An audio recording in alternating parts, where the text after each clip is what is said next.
ये कांग्रेस वाले, ये यूडीएफ वाले, वो एलडीएफ वाले, हर चीज में झूठ बोलना ये जैसे उनका स्वभाव बन गया है।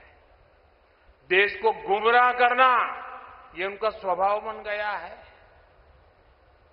जब सीएए लाए तो देश को इतना झूठ बोला, इतना झूठ बोला, आज सीएए लागू हुआ, देश को कोई नुकसान नहीं हुआ है। झूठ बोलने में माहिर है।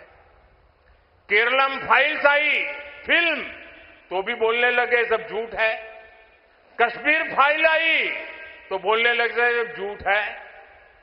धुरंधर फिल्म आई तो बोलने लगे झूठ है। कुछ भी करो बता देना, झूठ फैला देना। इन दिनों एफसीआरए को लेकर के भी ऐसा ही झूठ फैलाया जा रहा है।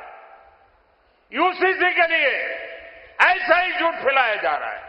गोवा में यूसीसी है, दशकों से है, लेकिन झूठ फैलाना, एफसीआरए के लिए झूठ फैलाना, सीए के लिए झूठ फैलाना, धुरंधर जैसी फिल्म के लिए झूठ फैलाना, केरलम फिल्म के लिए झूठ फैलाना, कश्मीर फाइल फिल्म के लिए झूठ फैलाना, ये झूठ फैलाने का कारोबार